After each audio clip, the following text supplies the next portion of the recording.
I think he's gonna stay. Okay. So, hi guys. My name is Danielle Anderson, and I am 18 years old as of like last week. And so basically, I'm still in high school. I'm actually a senior, and I'm going to play volleyball for Grace College. So I'm super excited, and I want to be a photojournalist. That's my dream job. But so a story that I have to share with you. When I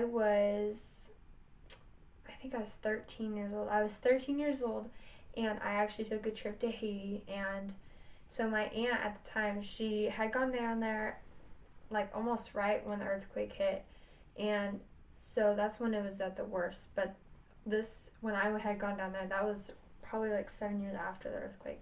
So it wasn't as bad as before, but it was still super bad.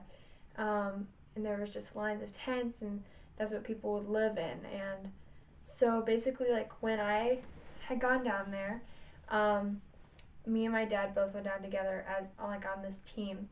And right when we got into the Haitian airport, right when we had landed in Haiti, there was people like outside that were begging for money, and they're begging for food, and immediately it just struck my heart, and I was like, oh my word, people live like this. And it was very humbling.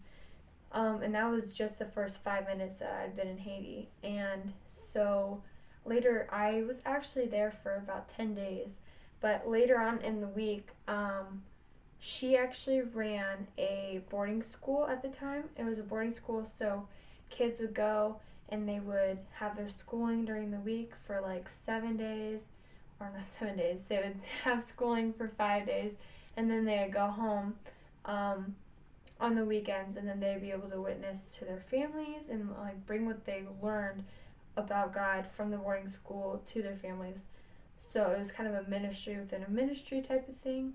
But it was amazing, and it actually impacted the families and impacted the kids.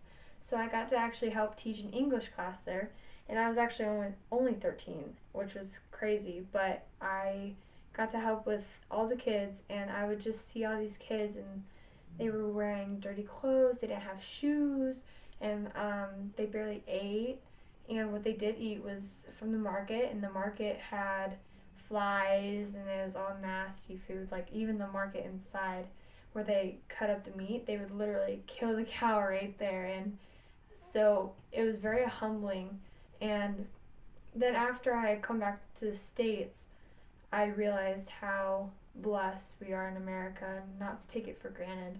So that really changed my life as a 13-year-old going to a foreign country, especially in a third world country, because it's so drastically different from things that we take for granted here in America. So that's something that definitely changed my life and my perspective of how we take for granted things that we have in America, like homes and like a roof over our head and food every day, sometimes 4 meals a day, when in Haiti they only get like 2 meals a day, and maybe even one, and they don't know where their next meal is coming from. So I just brought that home, and I tried my very best to explain the story and how humbling it is as Americans to live like this. So as a photojournalist, I want to go and travel the world, and my dream is just to take photos and be able to go throughout the world and share God's love, and be able to use my gifts of photography or with journalism or writing to be able to just help other people, I guess. So yeah, thank you for listening. This is kind of a crazy first assignment, but yeah, so I look forward to watching the rest of your guys' videos, and I'm going to go pack for spring break. So I have to turn this off.